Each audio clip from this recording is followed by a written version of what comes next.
The information in this video is a good news for care workers on sponsored UK visas.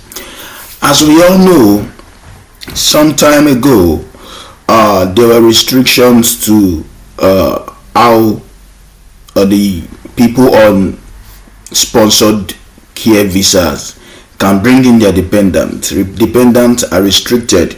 So as a care worker, or as a social care worker, or as a skilled worker, you can't bring your dependent. So also you would remember that at some point, sometime late in the year, that is last year, there were a lot of challenges, especially even early in the year. There are challenges with people who come into the UK via the skilled worker route, who their employers, their sponsors, couldn't give them time to work. They were promised hours of shift. They were told their job to do, their work to do, their hours to work.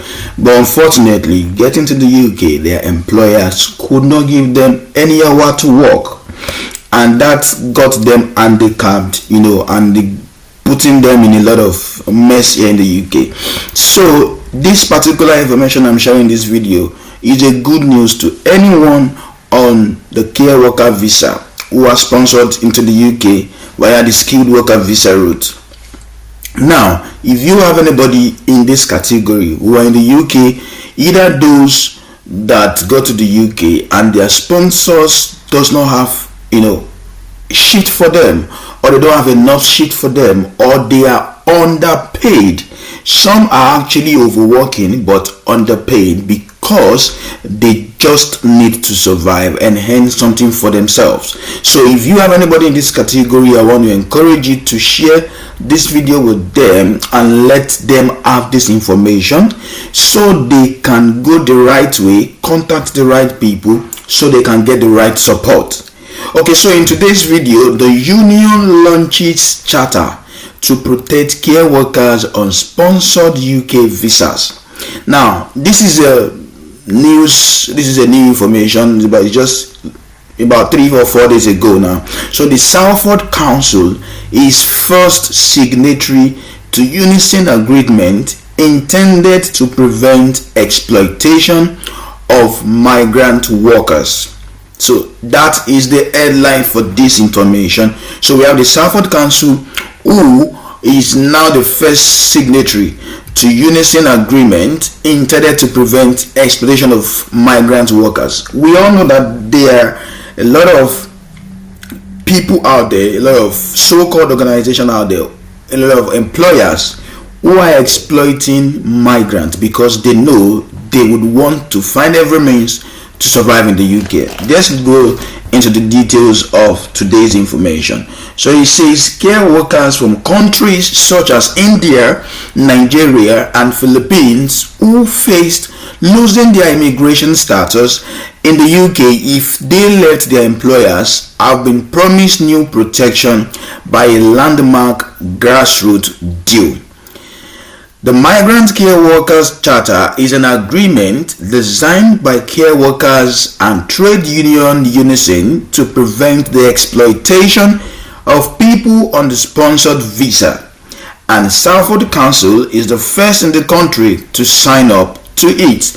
And this is a good news. We all know that there are people who once they leave their employers, they would definitely either because their employer is not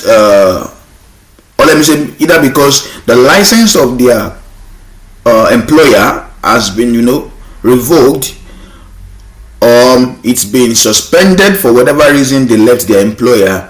They become helpless, and they have to find every means to survive in the UK. And most of the cases in this situation, if they leave their licensed sponsors and they couldn't get another sponsor within a short period of time, the immigration office, the home office, is going to give them information and give them 60 days to find a new sponsor. All right, so the immigration status of people on the post-Brexit sponsored health and care worker visa and skilled worker visas rests on them having a licensed employer. If they lose their job, the Home Office can cancel their visa, giving them 60 days to find a new sponsoring employer, applying for a different visa, or leave the country. That is the option they've got. It's either they look for another employer that's going to sponsor them, or apply for a different visa, or they leave the country. And we all know that a lot of people don't want to leave the country because a lot of people have sold all they have in their home country to relocate to the UK and now facing this challenge. Now, the union organizers say this means care workers who have sold everything to come to the UK, often to work with people with dementia or complex needs, are vulnerable to exploitation by under-scrutinized employers. So this is to say that, okay, some of these faults are actually with the fact that the employers are under-scrutinized. Let's look forward into this. It said the charter includes a commitment that signatories such as Salford Council will identify or act as an employer of last resort. It means people who fall into this category, instead of being sent back to their country, instead of being deported, the Salford Council is going to be their employer. It's going to be their employer of last resort for such care worker who have been victimized or whose migration status is jeopardized after losing a job through no fault of their own. Yes, a lot of people, it's not their fault. It's not their fault that they are not getting work to do. It's just because their employer is not giving them job to do. A lot of people are ready to work. In fact, some are ready to work overtime, but because the employer is not even giving them enough hours to work. Now, signatories also commit to creating an ethical recruiter list to stop rogue employers getting public funds. So I think this is a good solution to this. If the organization or if this body can come up with an ethical recruiter list, that is a list of employers that are well scrutinized, it's going to help people to fall into the right employer. So it comes after discovery made over the last year by union officials in the Greater Manchester. In one case, there are several cases of people in this situation. I want us to look into these cases together. Now, the first person is a Nigerian worker at a care home in Salford faced losing their status in the UK because the home was closing and its site being sold for development. Now, look at this now. The employer brought this person in, and of course, after a while, the home is closing. The home is closing down. So you can imagine that. Is it the migrant's fault that the home is closing down? No. Now, if the home is closing down, what I believe should be done is that such home hand over such individual to another home who can sponsor them. That is how I believe it should be, and that it makes everybody be at peace. Now, the site is being sold for development. Now, before Unison helped them find new jobs and secure unpaid wages. Now, it's lovely what Unison is doing, and sincerely, I want to say a very good thank you to Unison. It's a very big one they are doing here. So imagine if an organization or a body have to help you to get new job, and they help you to also get your unpaid wages. It means some employers are making use of workers and they are not paying them. Some are not paying them the right hours, and some are not paying them the right wages per hour. So now the union has also been working with Nigerian care workers employed by agencies whose licenses were withdrawn by the Home Office. Officials had dozens of Indians as well. So we have Nigerians in this category. We have Indians in this category who are care workers who have raised concerns about underpayment and conditions and felt their immigration status was being used to threaten them. So you can imagine, I am working for you. You told me there are shifts to do. There are enough hours to work. And now there are not enough hours. Now you begin to threaten me because you are my sponsor and you feel you can ask me to do whatever you want, and I must do it because I want to maintain my immigration status. So this is being used to threaten them, and their employers, of course, denied that fact. They organized midnight meetings to accommodate their long working hours before securing union recognition. So you can imagine, and of course, the employers will not accept the fact that they threaten you with your immigration status. They won't allow. Nobody's going to accept it. Nobody's going to concur to the fact that they threaten them with their immigration status. Nobody in any in his own sane self will want to agree to that, because the employer don't want to lose their license because of that. So they will definitely deny it, and it still leave the immigrant back to the state of he is the one giving the wrong information. He is the one lying. Now, Steve Knott, the Unison president, said the situation faced by some care workers in the UK brought to mind the kafala system that is in the part of the Middle East. It says, you are completely owned by the company you work for. That is the mentality. That is the idea. They control your destiny and that of your family. And if you don't do as you're told, you risk deportation. So you do what you're told, he said. So now, it's understandable that they have the status of being your sponsor. So if they decide not to be your sponsor today, then you are at risk of losing your immigration status. And now it says Idris Kaiju is a 41 years old person, an Indian care worker who helped shape the charter, told The Guardian the precarious faced by employers on sponsored visas was the biggest issue in adult social care. So guys, a lot of care workers in the UK are facing a lot of things from their sponsors, and these are from people who their sponsors are not giving them enough shit, they're not giving them enough time, they're not giving them, they are not being treated well, so to say.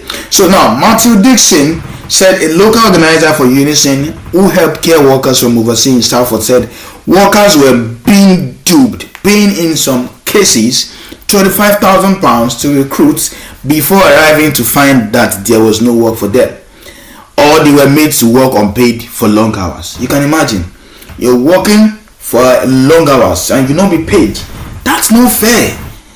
It's not fair. Now, while the process began in Greater Manchester, the charter has been shaped by care workers from across the UK, such as Lorato, 38 years, who came to Southwest England on a sponsored visa from Botswana in 2022 to work with disabled adults.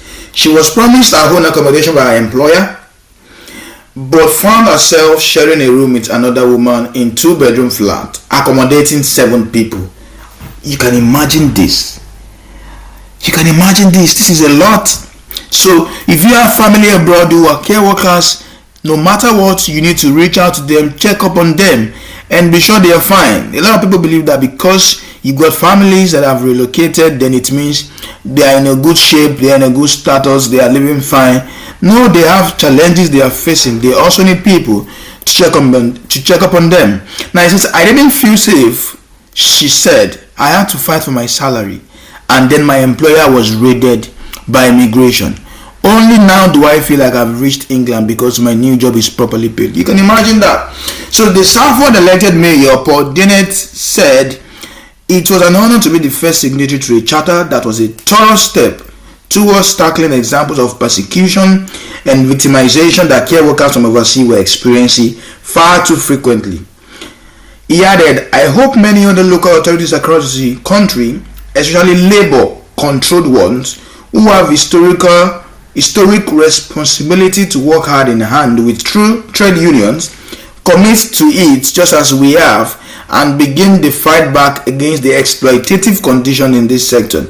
Because ultimately better conditions for care workers means better standard care for residents. That is the truth.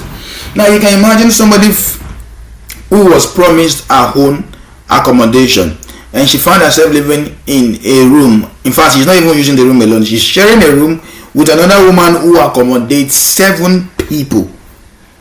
Now, she cannot wake up with so much energy. She can't wake up with excitement. She can't be happy with herself.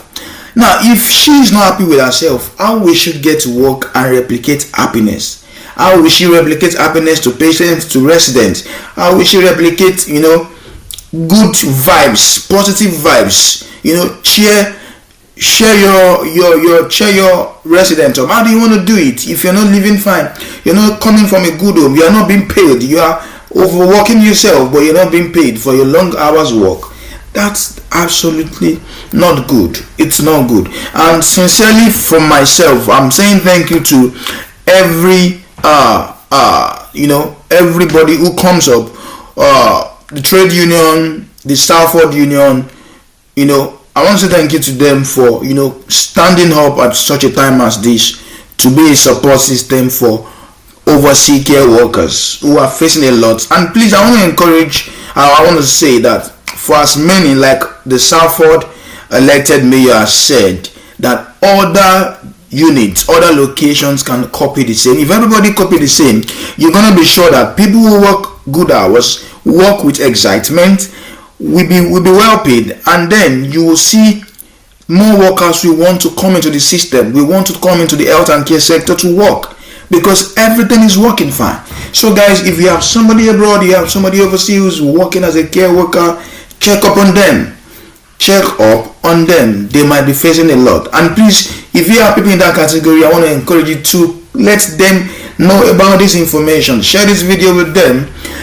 You can also comment if you have questions, if you have inquiries to make about this information. You can use the comment section to let me know, to reach out to me. So guys, I'm just going to be stopping this video here. Thank you for watching, and please don't forget to like this video. Also connect to our YouTube channel, subscribe to our YouTube channel, so that whenever we share information like this, you'll be part of those who are going to see it firsthand. Thank you for watching, guys, and I'm going to see you in another video. Thank you very much, and have a wonderful time. Bye.